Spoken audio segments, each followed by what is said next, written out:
Hello friends, welcome to my channel Nagin Group of Education. Today we are starting a new chapter number 4, class 11 chemistry, chemical bonding and molecular structures. Now बच्चे in this chapter हम generally molecules के structures बनाने सीखेंगे.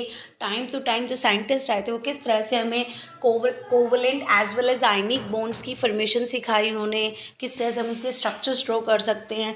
Time to time कौन सी theories आई जो इन structure को explain करती है. तो let's start with this topic. Now the scientist are constantly discovering new compounds. Clear कि साइंटिस्ट अब क्या कर रहे थे, नए कंपाउंड्स बनाते जा रहे थे, अरेंज कर रहे थे उनको, फैक्ट्स अबाउट देम भाई उनको ऑर्डरली अरेंजिंग कर रहे थे उनकी regarding some facts, trying to explain with the existing knowledge. उस टाइम पर साइंटिस्ट को जो नॉलेज थी उस हिसाब से उनको अरेंज करने की कोशिश कर रहे थे, उनको मॉडिफाई कर रहे थे, है ना, और थियरीज एक्सप्लेन करने की कोशिश कर रहे थे रिगार्डिंग द फैक्ट्स.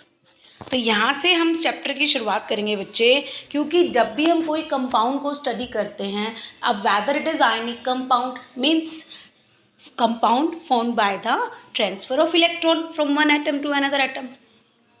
एक एटम से दूसरे एटम पर इलेक्ट्रॉन जाने से जो बनता है that is called the ionic compound और आयनिक बॉन्ड, है ना. और जो शेयरिंग से बनता है तो फिर हम उसको क्या बोल सकते हैं, कोवलेंट बॉन्ड और द कोवलेंट कंपाउंड. तो अब क्या होने लग गया था, क्योंकि हमें तो ये बिल्कुल वेरी छोटी छोटी क्लासेस से सिखाया जाता है कि जो मैटर होता है that is made up of very small particle and that is called the atom. कि matter is made up of one or different types of elements. Under normal condition no other elements exist as a independent atom in nature except noble gas. अगर हम normal condition पे बात करें, no other elements, कोई दूसरा element exist as an independent, अकेला independently कोई भी एलिमेंट एग्जिस्ट नहीं करता एक्सेप्ट नोबल गैसेस को छोड़कर. ठीक है. However a group of atom is found to exist together as one species having characteristics properties. ठीक है, कि एक ग्रुप ऑफ एटम्स जो होगा वो एक साथ रहता है, एग्जिस्ट रहता है, एक दूसरे के साथ रहता है. क्यों? क्योंकि उनकी कैरेक्टरिस्टिक्स प्रॉपर्टी कैसी रहती है, सिमिलर रहती है. ये तो डाल्टन एटॉमिक थियरी ने भी बताया था कि जिस एटम की सिमिलर प्रॉपर्टी होगी, सिमिलर एलिमेंट्स होंगे तो उनकी प्रॉपर्टी सिमिलर होगी, और एटम की डिफरेंट जो कंपाउंड्स हैं जिनकी डिफरेंट एलिमेंट्स हैं तो उनकी प्रॉपर्टीज़ भी कैसी रहती हैं, डिफरेंट रहती हैं. Now such a group of atom is called the molecules. अब जो आपने molecules लिए मीन्स H2, N2, O2, ये क्या है आपके molecules मीन्स एटम सेम है, एलिमेंट सेम है, but this two element combine together to form a molecules. Now obviously there must be some force which hold these constituent atom together. अब वो कहने लगे कोई ना कोई तो कुछ तो फोर्स है ना, कोई ना कोई तो अट्रैक्शन है जिसकी वजह से H2 प्रोड्यूस हो रहा है, N2 बन रहा है मीन्स एक H दूसरे H के साथ कंबाइन कर रहा है, एक N दूसरे N के साथ कंबाइन कर कर N2 बना रहा है, ऑक्सीजन के साथ कंबाइन कर कर O2 बना रही है, HCl के साथ कंबाइन कर कर HCl बना रहा है ना. Now and how the Na combine with the Cl. तो यहाँ से बच्चे एक डेफिनेशन आने लग गई, जो अट्रैक्टिव फोर्स है which hold the various constituent, कि वो फोर्स जो बहुत सारे कॉन्स्टिट्यूएंट को, अब वो कॉन्स्टिट्यूएंट किसको बोल रही हैं, एटम, आयंस, है ना, जो एक दूसरे को कैसे रखते हैं, बांध कर रखते हैं together in different chemical species, different chemical species में जो बांध कर रखते हैं. For example NaCl is the formula of salt, है ना.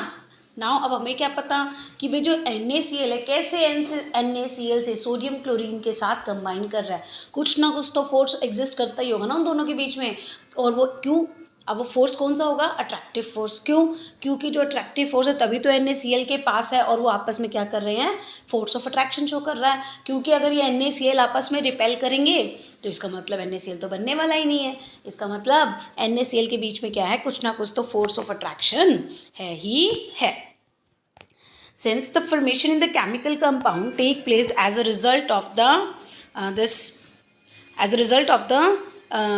combination of the atom of various elements in the different way, कि जो एटम आपस में कंबाइन करते हैं, वेरियस एलिमेंट्स के एटम आपस में जो कंबाइन करते हैं वो डिफरेंट तरीके से हो सकते हैं. तो जब साइंटिस्ट इस बारे में स्टडी करने लग गए तो उनके बीच में ये क्वेश्चंस आया, उनके दिमाग में ये क्वेश्चंस आया, why do atom combines, atom आपस में कंबाइन ही क्यों कर रहे हैं. ठीक है, why some atoms combine with others but rest of do not.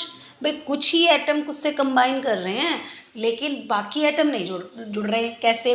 जैसे Na तो Cl के साथ कंबाइन करता है NaCl, बट Na लिथियम के साथ कंबाइन नहीं करता, डजंट फॉर्म NaLi, है ना। तो ये तो फॉर्म नहीं होते, कुछ तो बन जाते कुछ नहीं बनते। क्लियर? तो why do some atom combine while the other do not? Why do molecule possess definite shape? अब उनकी डेफिनेट शेप भी होती है। To answer this question different theory, अब इन क्वेश्चंस के आंसर्स देने के लिए time to time different concepts आते गए। अब वो कंसेप्ट्स, वो डिफरेंट थियरीज क्या थी? First, Kozul-Lewis approach, valence shell repulsion theory, that is also called the Vesper theory, valence bond theory, VBT, molecular orbital theory, MOT। तो बच्चों इस चैप्टर में हम इस हर एक टॉपिक को डिटेल स्टडी के साथ एक्सप्लेन करेंगे। Now the evolution of the various theories of the valence and the interpretation of the nature of the chemical bond, कि कैसे कैसे ये थियरीज जो है बनी और फिर हम उससे किस पे आए हैं, केमिकल बॉन्ड के नेचर पे आए हैं। This are very closely been related to the development in the understanding the structure of atom. जैसे जैसे हम इस थियरीज के गो थ्रू होंगे तो हम क्लोजली रिलेट करेंगे एक मॉलिक्यूल का स्ट्रक्चर या किसी भी कंपाउंड का स्ट्रक्चर क्या हो सकता है। Now the every system trends to more stable and bondings nature by of lowering of the energy. तो जब हम ये थियरी पढ़ेंगे बच्चे, इस थियरी को पढ़ने से पहले हमें एक बात याद रखनी है कि कोई भी मॉलिक्यूल, कोई भी कंपाउंड, है ना, अब वो जो मॉलिक्यूल एलिमेंट का हो, चाहे वो मॉलिक्यूल्स किसका हो, कंपाउंड्स का हो, अगर वो एग्जिस्ट करता है दैट मीन्स वो स्टेबल है। क्लियर? अगर वो स्टेबल है तो उसकी क्या होगी? Minimum energy, minimum energy, maximum stability. Clear? तो जनरली दो एटम जब आपस में कंबाइन करेंगे तो कंबाइन करते टाइम उनकी एनर्जी ज़रूर लोअर होती है या डिक्रीज़ होती है, क्योंकि जितनी एनर्जी डिक्रीज़ करेगी उतनी क्या आएगी? मैक्सिमम स्टेबिलिटी आएगी। Now here the first is Kozul-Lewis approach to chemical bonding. Now how this, कैसे इन दोनों साइंटिस्ट ने मिलकर एक्सप्लेन किया? नाउ इन दोनों साइंटिस्ट ने मिलकर एक्सप्लेन किया था आयनिक बॉन्ड को, आयनिक कंपाउंड्स को। तो इस थियरी को पढ़ने से पहले मैं आपको हल्का फुल्का ये बता देती हूँ बच्चे कि इस थियरी में हम क्या पढ़ेंगे। नाउ इन दोनों ने हमें क्या बताया? How the ionic bond form. तो उसने ये दोनों मिलकर क्या कहते हैं कि कोई भी एलिमेंट जब दूसरे एलिमेंट के साथ कंबाइन करता है तो each and every element wants to complete their octet. ठीक है, कि हर एक एलिमेंट क्या चाहता है? अपना ऑक्टेट कंप्लीट करना चाहता है, और उस ऑक्टेट को कंप्लीट करने के लिए या तो वो एलिमेंट इलेक्ट्रॉन को लॉस करके पूरा करेगा। ठीक है भाई, अपना ऑक्टेट वो कैसे पूरा कर रहा है? इलेक्ट्रॉन लॉस करके। या एक एलिमेंट ऐसा आएगा जो इलेक्ट्रॉन को अपने अंदर ऐड करके, अपनी शेल के अंदर ऐड करके वो अपने ऑक्टेट को पूरा करेगा। ठीक है बच्चों, अभी हमें ये नहीं पता है कि मेटल ही इलेक्ट्रॉन लॉस करेगा या नॉन मेटल ही इलेक्ट्रॉन को क्या करेगा? Gain.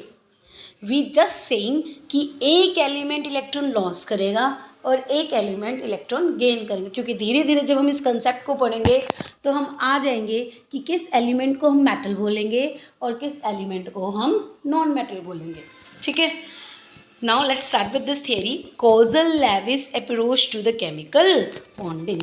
Now in order to explain the formation of the chemical bond in terms of electrons, अब क्या चाहते हैं? अगर आपको इलेक्ट्रॉन के टर्म्स में केमिकल बॉन्ड को बनाना हो तो काफ़ी सारे number of attempts were made, but was the best one is the Kozul-Lewis succeed independently in giving a satisfactory explanation.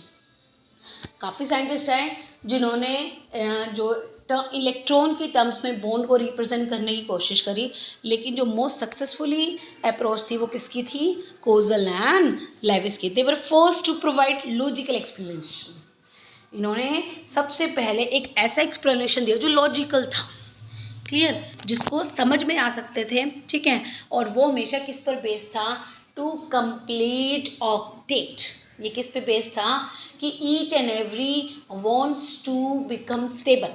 वही क्या कहना चाहता है कि हर एक एलिमेंट स्टेबल होना चाहता है, मीन्स, और उस स्टेबिलिटी उसको तब आएगी जब उसके आउटर मोस्ट शेल में क्या होंगे? 8 इलेक्ट्रॉन्स। और वो 8 इलेक्ट्रॉन्स कब होंगे? जब कोई एलिमेंट लॉस करे या कोई एलिमेंट गेन करे। क्लियर? तब वो क्या करेगा? अपने इलेक्ट्रॉन्स को या अपने ऑक्टेट्स को कंप्लीट करेगा। No Lewis picture the atom in terms of a positively charged.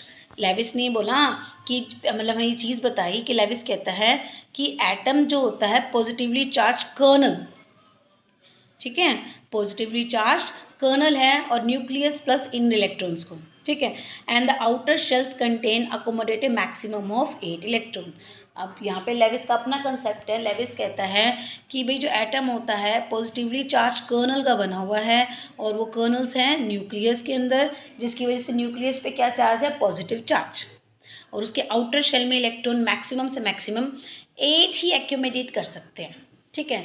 वो कहता है कि इलेक्ट्रॉन उस कर्नल के चारों तरफ, उस न्यूक्लियस के चारों तरफ रिवॉल्व करेंगे और मैक्सिमम 8 इलेक्ट्रॉन जो होते हैं वो आउटर मोस्ट शेल में रह सकते हैं। He further assume that this 8 electron occupy the corners of a cube surrounded the kernels. अब उसने ये चीज़ भी बताई कि 8 इलेक्ट्रॉन, जो ये इलेक्ट्रॉन्स है ना, जैसे ये क्यूब है,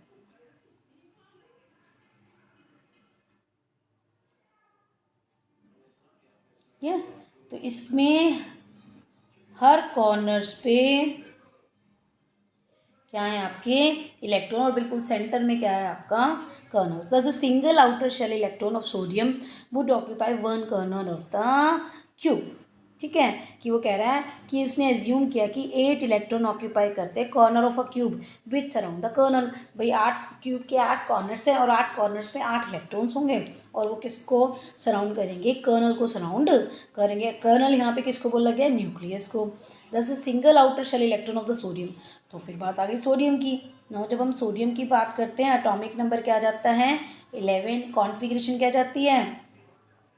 281। इसका मतलब इलेक्ट्रॉन के आउटर मोस्ट शेल में ओनली सिंगल इलेक्ट्रॉन है। क्लियर? नाउ अब हमें यहाँ से पता चला कि the single outer shell electron of the sodium would occupy 1 corner of the cube. तो इसका मतलब आउटर मोस्ट शेल में सिर्फ एक ही कॉर्नर है जो इलेक्ट्रॉन को ऑक्यूपाई, क्योंकि आउटर मोस्ट शेल में इलेक्ट्रॉन भी एक है, इसलिए एक क्यूब के एक ही कॉर्नर को वो क्या करेगा? ऑक्यूपाई करेगा।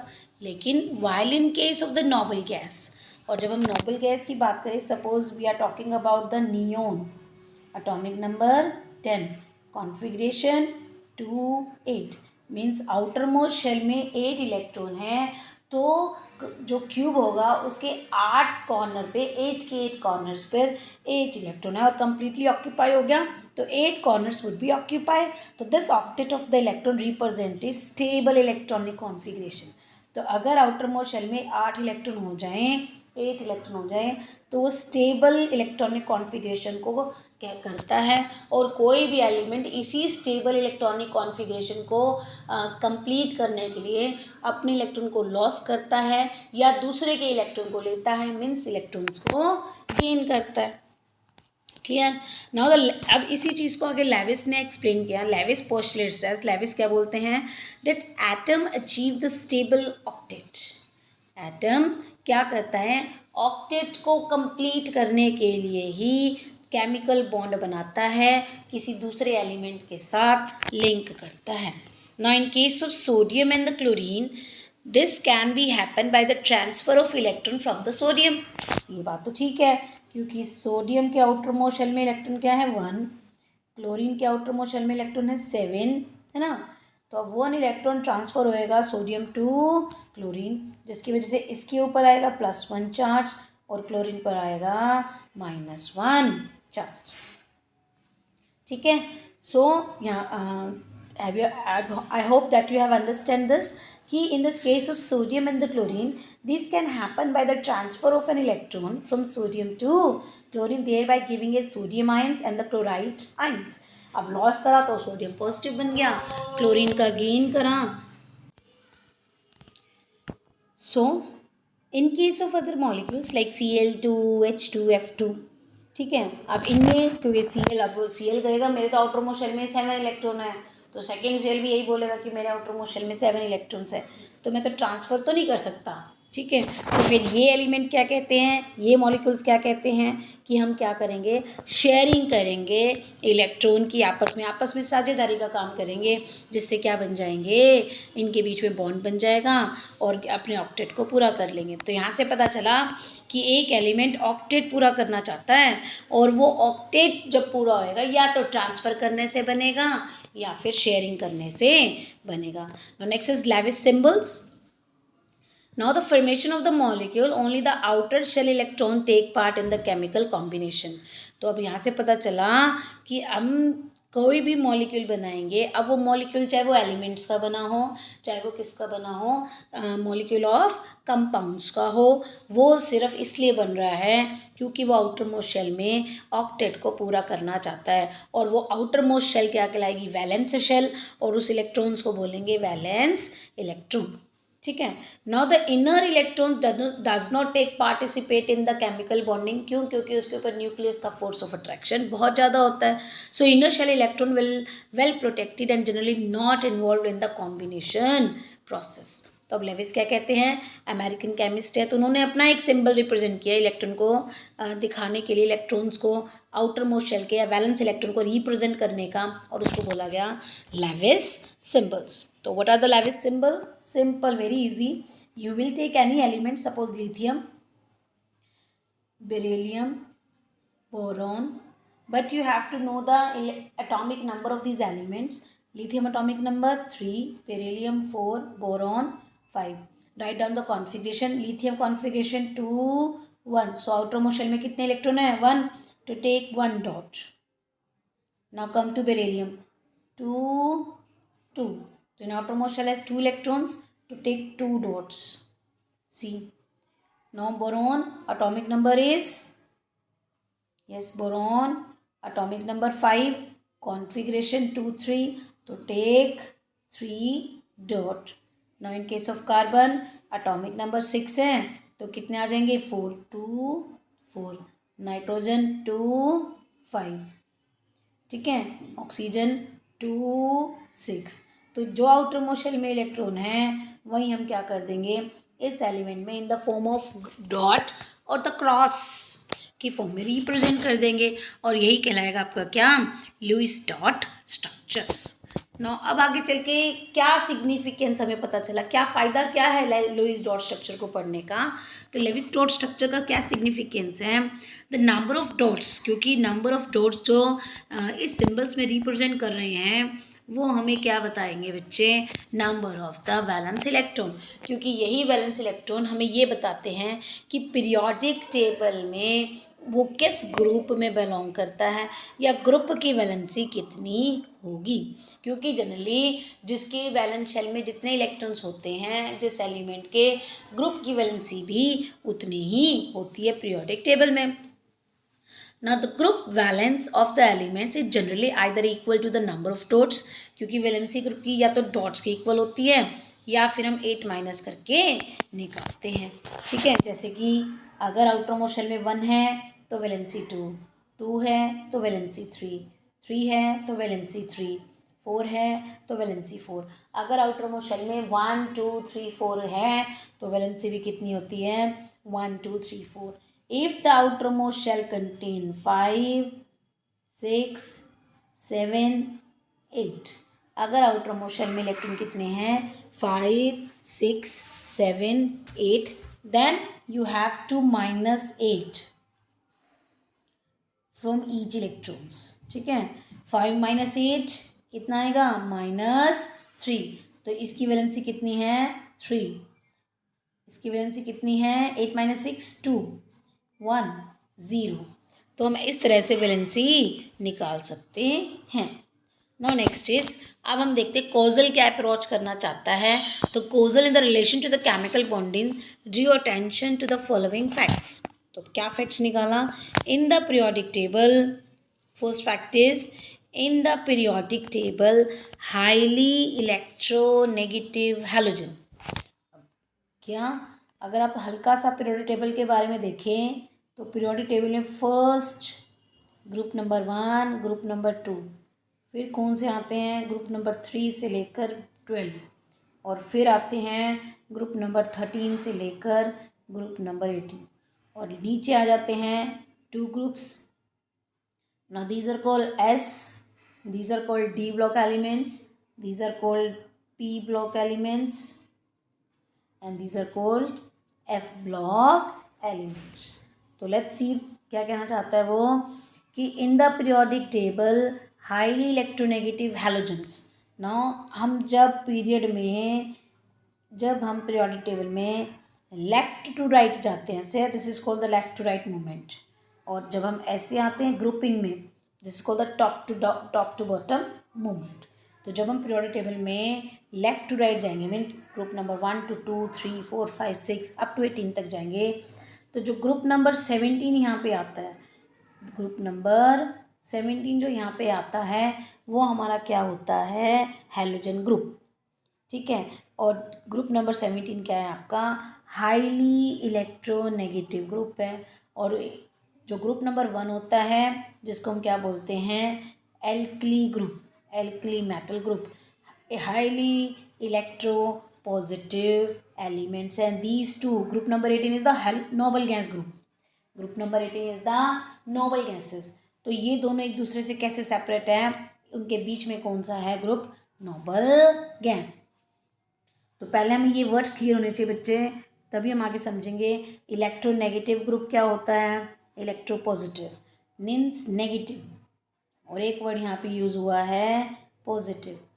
Electro means electron, negative, electron पे तो नेगेटिव का ही चार्ज होता है, इसका मतलब टू गेन द इलेक्ट्रॉन, उसको और नेगेटिव चार्ज चाहिए मीन्स और इलेक्ट्रॉन चाहिए. तो इलेक्ट्रोनेगेटिव का मतलब होता है गेन ऑफ इलेक्ट्रॉन, और पॉजिटिव का मतलब होता है loss of electron. Clear. Now the formation of a negative ions, formation of a negative ions from a halogen atom and a positive ions from the alkali metal is associated with the gain and loss of electron. तो यहाँ से हमें पता चला कि जो halogen होता है वो तो नेगेटिव आयंस फॉर्म करता है और जो एल्कली मेटल है वो क्या बनाता है, पॉजिटिव आयंस. बट ये बात समझ में अभी तक नहीं आई कि हैलोजन नेगेटिव ही क्यों बनाएगा और नोबल गैस पॉजिटिव ही क्यों बनाएगा, sorry this alkali metal positive ही क्यों बनाएगा. ये बात अभी तक किसी ने नहीं समझाई कि भाई अगर एक इलेक्ट्रॉन लॉस और गेन पर ही बॉन्ड बनता है, जो बात हमें समझ में आ गई. लेकिन ये लॉस गेन का काम, गेनिंग का काम हैलोजन ने क्यों करना है और लॉसिंग का काम मेटल ने क्यों करना है. तो इस बात को समझने के लिए आगे चल के पता चला कि नेगेटिव एंड पॉजिटिव आयन जो फॉर्म होंगे, अब ये तो बात ठीक है, अगर नेगेटिव और पॉजिटिव आयन बन रहे हैं वो क्यों हो रहे हैं, क्योंकि stable noble gas electronic configuration के लिए बन रहा है. और जब नोबल गैस कॉन्फ़िगरेशन हो जाएगी इसलिए एटम क्या हो जाएगा, stable. And this is the stable noble gas electronic configuration NS2NP6. ठीक है, stable outer most electronic configuration हो गई. And negative and positive ions are stabilized by electrostatic attraction. जब एक किसी भी एलिमेंट पे पॉजिटिव और नेगेटिव का आयन आएगा, पॉजिटिव और नेगेटिव आयन आएगा, तो इनके बीच में एक फोर्स ऑफ अट्रैक्शन डेवलप करने लग जाएगी. और now this force of attraction is called ionic bond. तब वो बन जाता है. See there is one example Na, है ना, Na एटॉमिक नंबर 11. क्योंकि अभी एक इलेक्ट्रॉन लॉस करेगा तो किस पे आ जाएगा, Na पॉजिटिव में. ना Na की इलेक्ट्रॉनिक कॉन्फ़िगरेशन क्या है, 281. लेकिन sodium positive, positive means loss of electron, तो कॉन्फ़िगरेशन क्या हो गई, 28 आ गया. Neon, neon is the noble gas. Same chlorine, chlorine के आउटर मोस्ट शेल में कितने इलेक्ट्रॉन है, 7. अब इसने एक इलेक्ट्रॉन गेन कर लिया and it converted into Cl negative means 288, है ना. That means it is equal to the argon. Argon is also the noble gas. तो यहाँ से हमें पता चला कि एक लॉस करेगा एलिमेंट, और अभी भी ये नहीं पता है कि ये मेटल है कि नॉन मेटल है. भाई एक लॉस करेगा और एक इलेक्ट्रॉन को गेन करेगा, और दोनों के कॉम्बिनेशन से क्या बन जाएंगे, आपके कंपाउंड बन जाएंगे. तो यहाँ से अब एक प्रॉपर डेफिनेशन आ गई बच्चे. Sir is a one more example that calcium atomic number 20, configuration 282 2 outer motion में 2 इलेक्ट्रॉन, तो वो 2 लॉस कर सकता है। ऐसे फ्लोरीन के आउटर मोशन में कितने हैं 7, तो वो 1 एक गेन कर सकता है। तो copper 2 positive and F negative. तो यहाँ से भी एक डेफिनेशन आ गई बच्चे, the bond formed as a result of the electrostatic attraction. Bond बनता है किसके बीच से, इलेक्ट्रोस्टैटिक अट्रैक्शन की वजह से। सपोज Na, ये Cl नेगेटिव, ये Na पे पॉजिटिव चार्ज आ गया, क्योंकि इसके पास एक इलेक्ट्रॉन था और इसने वो ट्रांसफ़र, एक इलेक्ट्रॉन था और वो ट्रांसफ़र कर दिया था क्लोरीन को। अब इनके बीच में एक फोर्स ऑफ अट्रैक्शन डेवलप होने लग गई है, और ये क्या कहलाएगा आपका, ionic bond. Clear this? Now the bond formed as a result of the electrostatic attraction between the positive and the negative ions. The bond which is formed by between two atom. अब ये जो bond बना ना दो atom के बीच में, वो किसकी वजह से बना, एक पॉजिटिव आयन और एक नेगेटिव आयन के बीच में। उसी को ही हम क्या नाम देंगे, इलेक्ट्रोवैलेंट बॉन्ड और इलेक्ट्रोवैलेंस। इसी को हम नाम देंगे इलेक्ट्रोवैलेंट का, और इसी को ही बोलेंगे electrovalence. That is equal to the number of unit charges. और इलेक्ट्रोवैलेंस क्या होता है कि कितने इलेक्ट्रॉन आपने ट्रांसफ़र करे हैं, ठीक है, उस हिसाब से हम क्या निकाल लेंगे, उसकी valency. This calcium is assign as positive electrovalence of 2। Means calcium पे क्या साइन हुआ है, +2 चार्ज, क्योंकि उसके आउटर मोशन में 2 इलेक्ट्रॉन और वो 2 लॉस कर सकता है। क्लोरीन पे असाइन किया गया है 1 नेगेटिव चार्ज, क्यों, क्योंकि वो 1 इलेक्ट्रॉन गेन कर सकता है। So the causal postulations provide the basis for the modern concept regarding the ion formation by the electron transfer and the formation of the ionic crystalline compounds. अब causal जो क्या करने लग गया था, एक पोस्टुलेशन प्रोवाइड कर दी किसके बेसिस पे, कि बॉन्ड जो बनता है वो आयंस के फॉर्मेशन की वजह से बनता है, और 2 तरह के आयंस बनेंगे, एक होगा पॉजिटिवली चार्ज कीटायन, पॉजिटिव चार्ज को क्या बोलेंगे, कीटायन, और एक बनेगा negatively charged अनायन। Clear? Now his view has proved to be the great value in understanding and systematization of the ionic compounds. तो आयनिक कंपाउंड्स के बारे में वो एक अच्छे से एक्सप्लेनेशन देने लग गए थे। तो at the same time he did recognize the fact that large number of compound did not fit into this concept, लेकिन सेम टाइम पर इस कंसेप्ट को वो समझाने, क्योंकि वो तो ये कह रहा है कि इलेक्ट्रॉन लॉस करने से बनते हैं, बट कुछ ऐसे भी कंपाउंड्स हैं जो इलेक्ट्रॉन लॉस करने से नहीं बनते। फॉर एग्जांपल कार्बन कंपाउंड्स, है ना, जितने भी कार्बन कंपाउंड्स होते हैं वो लॉस करने से नहीं बनते। तो नाउ नेक्स्ट इज, यहाँ सब एक रूल आ गया, octet rule. Now Kozal-Lewis 1916 developed an important theory of the chemical combination between atom, एक केमिकल कॉम्बिनेशन दी एटम के बीच में, और वो केमिकल कॉम्बिनेशन थियरी क्या कहलाएगी, electronic theory of the chemical bonding. Electronic theory है किसकी, केमिकल बॉन्डिंग की। तो इस थ्योरी के हिसाब से क्या होता है, atom can combine either by transfer of valence electron from one atom to another atom or by the sharing of electron in order to, अब इलेक्ट्रॉन किसकी शेयर करोगे, वैलेंस की, ट्रांसफ़र भी वैलेंस होंगे और शेयरिंग भी वैलेंस इलेक्ट्रॉन होंगे, और ये चाहे वो शेयरिंग हो रही हो चाहे वो क्या हो रही हो, ट्रांसफ़र हो रही हो, but atom wants to complete their octet. Now that is called the octet rule, कि किसी भी एलिमेंट के आउटर मोस्ट शेल में एक्सेप्ट हाइड्रोजन को छोड़कर, क्योंकि हाइड्रोजन करता है duplet complete, duplet means outer most shell में 2 इलेक्ट्रॉन, एक्सेप्ट हाइड्रोजन को छोड़कर बाकी क्या करेंगे, अपने ऑक्टेट को कंप्लीट करेंगे, इसी को ही बोलते हैं ऑक्टेट रूल। नाउ नेक्स्ट, अब यहाँ से एक और थियरी आई, कोवलेंट बॉन्ड। ना तो कोवलेंट बॉन्ड, जैसे आयनिक बॉन्ड को रिप्रेजेंट किया था कोजल एंड लेविस ने, है ना, आयनिक बॉन्ड किसने बताया था, कोजल एंड लेविस ने। नाउ अब जो कोवलेंट बॉन्ड आया, जिससे हमें पता चला शेयर भी होता है इलेक्ट्रॉन, वो किसने बताया था, लैंगनियर एंड लेविस ने। Now Langmuir refined the Lewis postulation by abandoning the idea of the stationary cubical arrangement of the octet. अब वो जो ये लेविस का अरेंजमेंट था ना, तो वो उसके ऊपर मतलब अच्छे से एक्सप्लेन और ज़्यादा उसको एक्सप्लेन करने लग गया कि जो लेविस का जो आइडिया था ना कि एटम एक क्यूब है, क्यूब के बीच में कर्नल है और क्यूब के कॉर्नर्स पे क्या है, वैलेंस इलेक्ट्रॉन। तो इस आइडिया को उसने क्या करा, एक अलग तरीके से इंट्रोड्यूस किया और उसको नाम बोला कोवलेंट बॉन्ड। अब जो थियरी हुई वो हो गई लेविस लैंगमियर थियरी। तो अब इसको हम एक्सप्लेन करते हैं by the formation of Cl2। तो फर्स्टली वी विल सी तो what happen in the Cl2। If you see the Cl2 configuration हो जाएगी 2 8 7, क्योंकि Cl का एटॉमिक नंबर क्या है, 17। Now here you have to use 7 dot, क्योंकि आउटर मोशन में कितने हैं, 2। तो 2 4 6 और 1 ये 7, 2 4 6 एक ये 1 7। तो ऐसे ही क्लोरीन 7। तो by this you have to complete octet, you have to complete octet. 7 इसके पास है, आप क्या करेंगे, ओनली 1 इलेक्ट्रॉन की क्या करेंगे, transfer. Same here you have to transfer only one, sorry, sharing of only 1 electron. So that's why there is a formation of Cl2. Now the chlorine atom with electronic configuration 3s2 3p5, अगर आप देखें तो इसकी configuration क्या है, 3s2 3p5। तो 1 electron short of the argon configuration. इसको argon की कॉन्फ़िगरेशन फाइंड आउट करने के लिए, आर्गन की कॉन्फ़िगरेशन तक पहुंचने के लिए, क्योंकि आर्गन क्या है, एक नोबल गैस है, इसको ओनली 1 इलेक्ट्रॉन की नीड है। तो क्या करता है, अपने ही एटम के साथ ये क्या करने लग जाता है, शेयर। तो understand this term of sharing a pair of electron between 2 chlorine atom.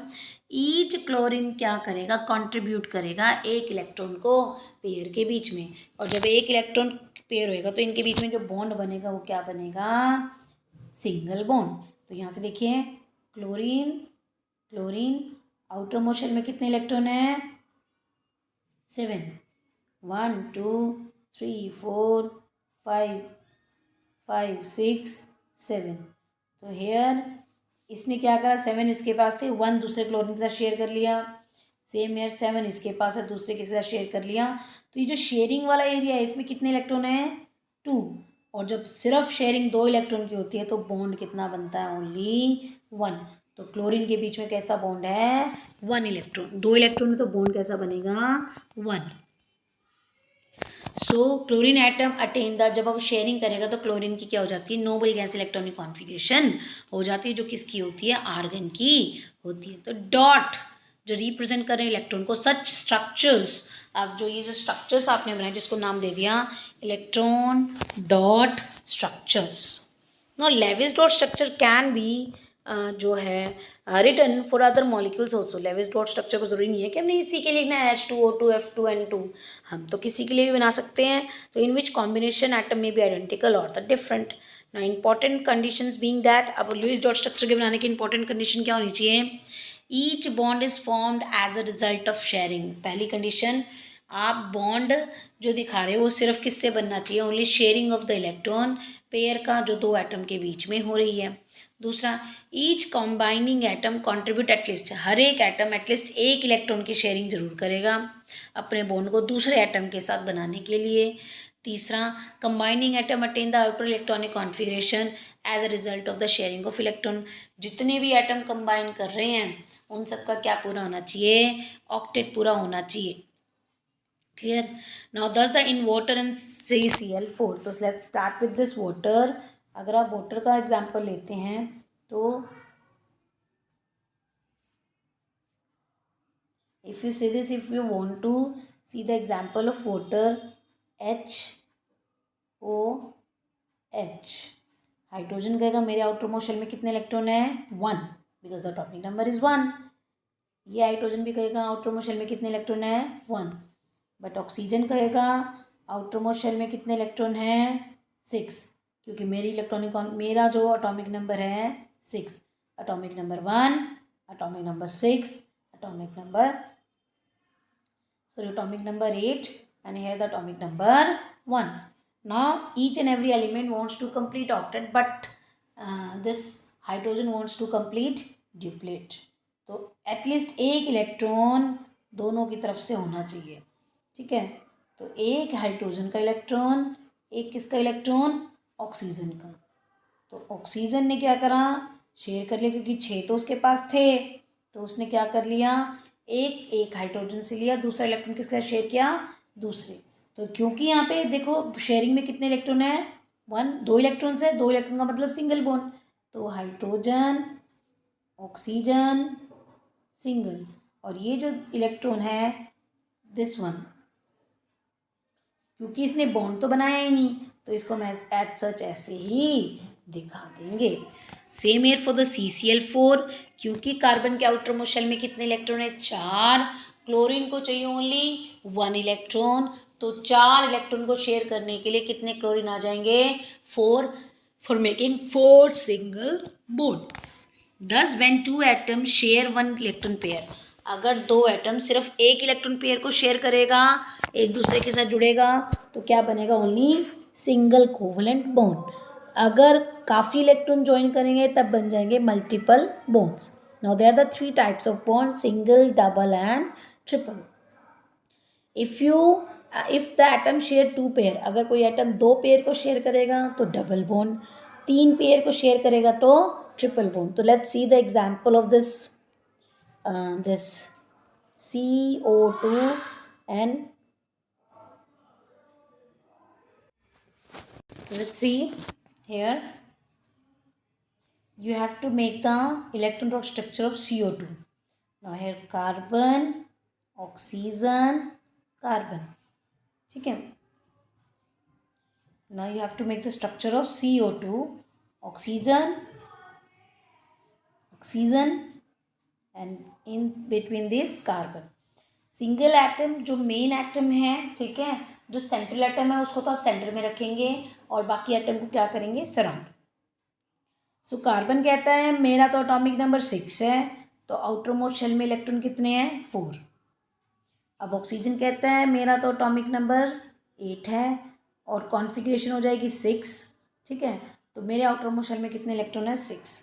तो 1, 2, 3, 4, 5, 6, ठीक है।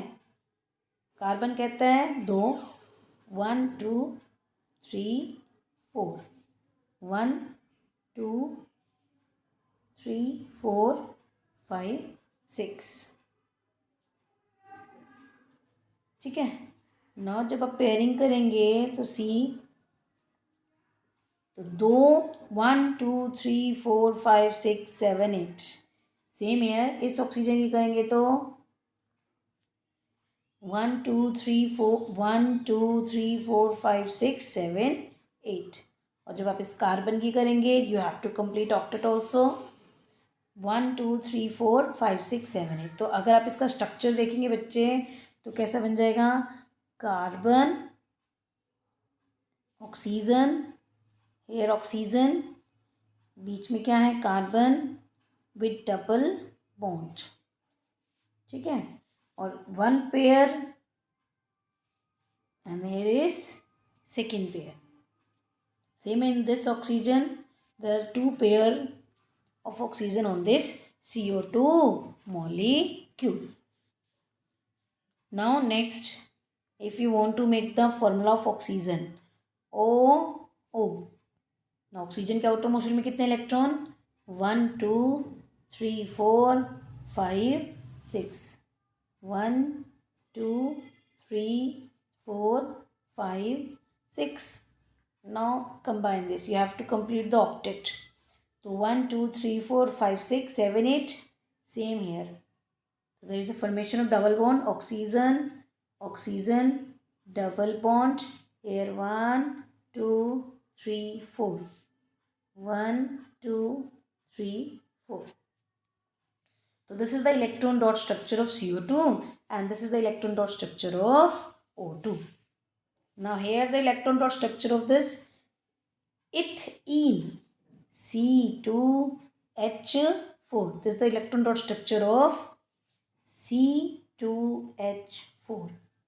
Now अब हमें क्या बताना है, ethene. This is called ethene. Now you have to draw the structure of ethene. Now carbon, carbon. Now 1, 2, 3, 4. 1, 2, 3, 4, ठीक है। तो आउटर मोस्ट शेल में 4 इलेक्ट्रॉन हो गए, नाउ 1 हाइड्रोजन, सेकेंड क्योंकि हाइड्रोजन के आउटर मोशन में कितने इलेक्ट्रॉन है? 1 हाइड्रोजन, 1 हाइड्रोजन। तो firstly you have to complete the duplet. ये हाइड्रोजन का ड्यूप्लेट कंप्लीट, आउटर मोशन में तो ही करने हैं बस। ये हाइड्रोजन का ड्यूप्लेट कंप्लीट, ये हाइड्रोजन का ड्यूप्लेट कंप्लीट, ये हाइड्रोजन का duplet complete. Now 2 4 6 8, same here carbon का करना पड़ेगा 2 4 6 8। तो अगर आप यहाँ पे देखें तो कितने पेयर आपके बन गए? 4 पेयर। जो 4 इलेक्ट्रॉन पार्टिसिपेट कर रहे हैं मीन्स 2 पेयर, डेट मीन्स क्या बनेगा आपका? Double bond. Now when combining the atom share 3 electron pairs. अब वो कह रहा है चलो भाई 3 इलेक्ट्रॉन पेयर भी करके देख लेते हैं। जब आप करते हो तो अब यहाँ पे क्या हो जाएगा? Nitrogen, nitrogen, electron atomic number 7, configuration 5। तो आउटर मोशन में कितने इलेक्ट्रॉन हैं? 5। तो 1 2 3, 1 2 3। इस नाइट्रोजन के पास कितने हो गए? 2। इस नाइट्रोजन के पास कितने हो गए? 2। ठीक है, तो नाउ करिए 8 complete. 1 2 3 4 5 6 7 8। Same hair 1 2 3 4 5 6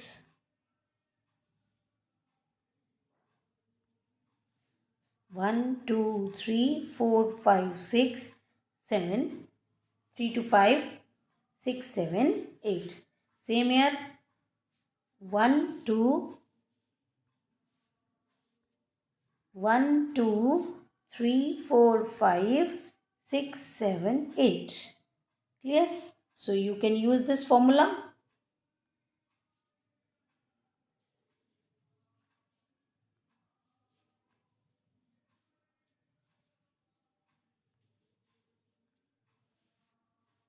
Now next example is ethine. Next example is ethine. So you have to make the structure of ethine.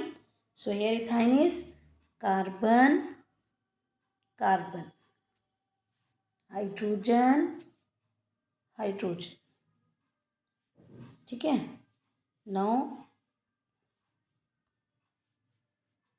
1 dot, ये हाइड्रोजन की 1 डॉट, कार्बन की 1 2 3 और एक ये नहीं। नाउ कार्बन 1 2 3 और 1 this one. So complete the circle.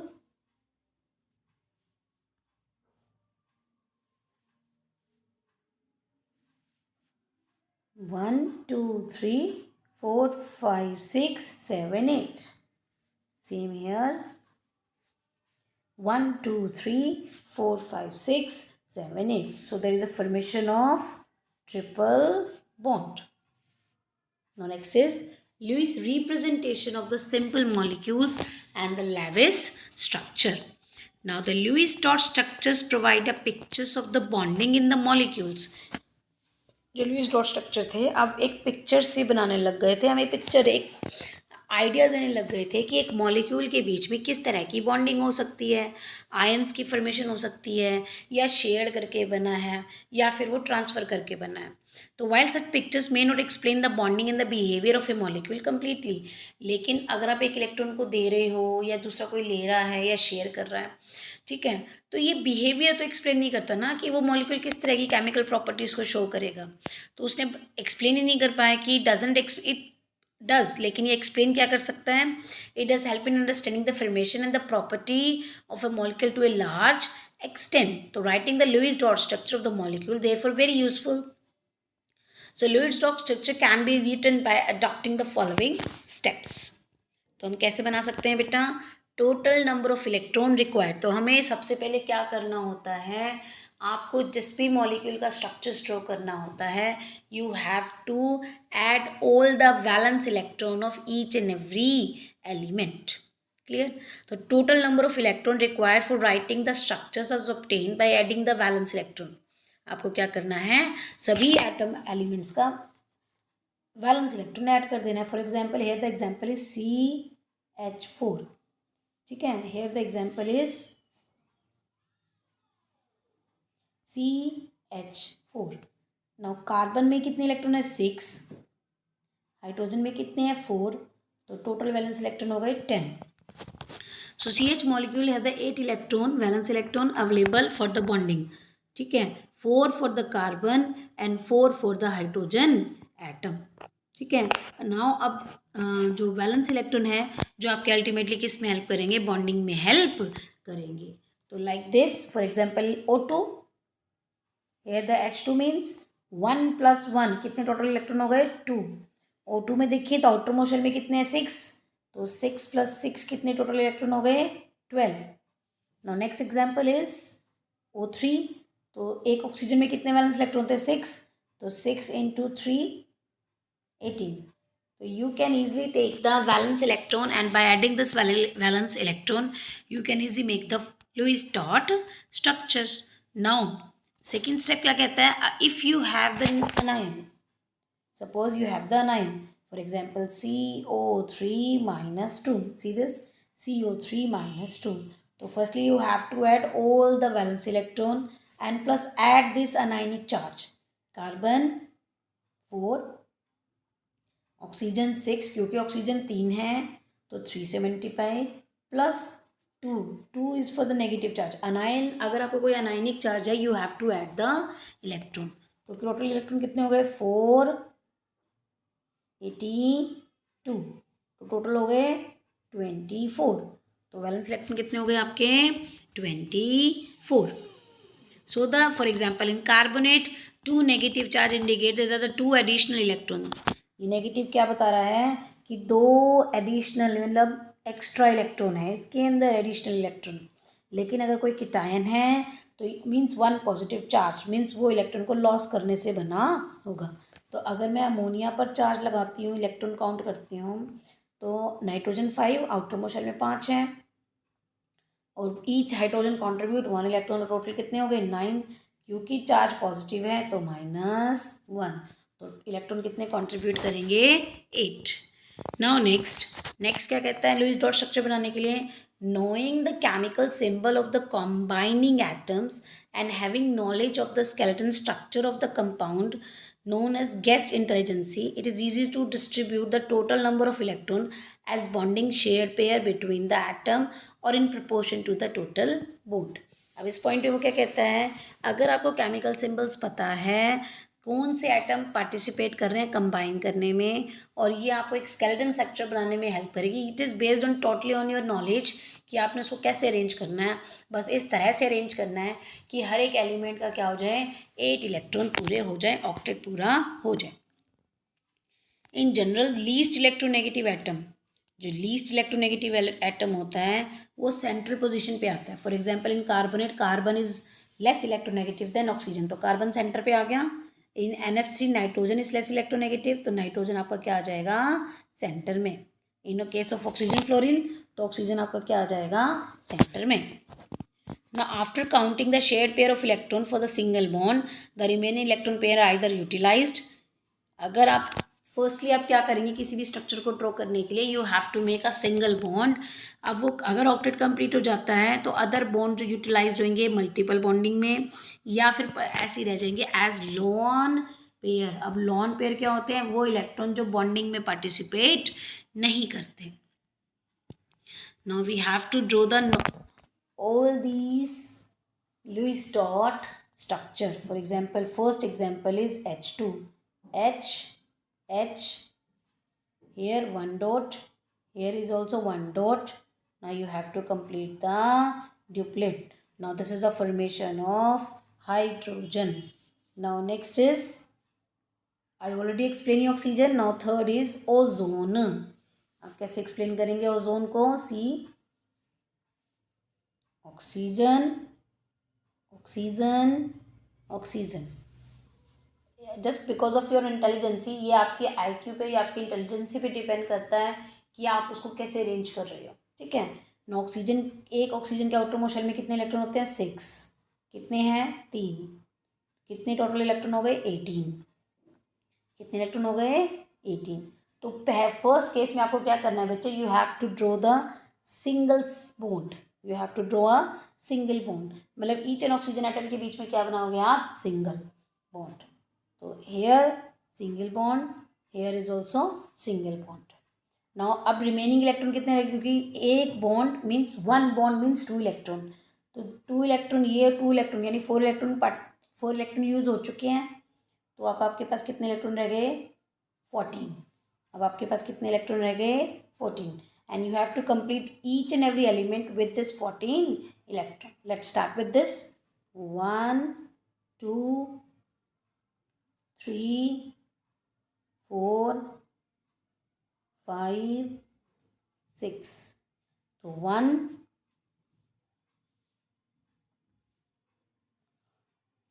1 2 3 4 5 6 और 2 ये, तो हो गए आपके ऑक्टेट पूरा। Now come to this. अब 14 में से भी 6 चले गए, टोटल कितने रह गए? 8 इलेक्ट्रॉन। कितने रह गए? 8 इलेक्ट्रॉन। अब 8 में से अगर मैं इसको 6 देती हूँ, अगर यहाँ पे मैं 6 कर देती हूँ, तो वी हैव ओनली 2, तो मुझे यहाँ पे 2 रखने पड़ेगा, लेकिन हमारा ऑक्टेट तो पूरा होगा ही नहीं। तो डैट मीन्स मुझे क्या बनाना पड़ेगा? एक डबल बॉन्ड। तो अब यानी अब आपने 8 में से 2 भी यूज़ कर लिए, टोटल 8 इलेक्ट्रॉन थे, तो अब आपके पास कितने रह गए? 6 इलेक्ट्रॉन। 6 में से आप क्या करेंगे? 1 2 3 4 और 2 इलेक्ट्रॉन किसको देंगे? इसको। तो हो गए ऑक्टेट कंप्लीट बच्चे। 1 2 3 4 5 6 7 8। Now here 1 2 3 4 5 6 7 8. This oxygen has all 8. Here this oxygen is also 8. So you can make the structure of ozone. Now next is NF3. You have to draw the structure of NF3. तो less electronegative को आप centre में रखेंगे और fluorine को इनको surround करेंगे। Nitrogen कहता है मेरे पास कितने इलेक्ट्रॉन हैं? 5। और फ्लोरीन कहता है मेरे पास है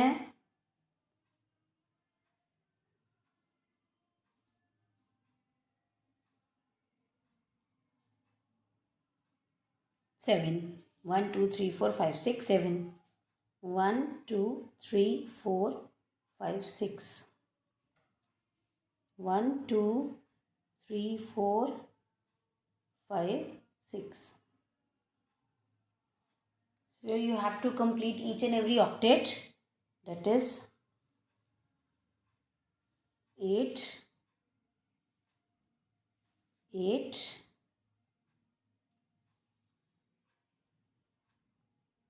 8।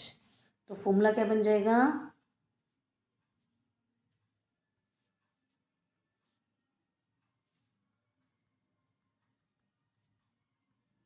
Fluorine with 6 lone pair.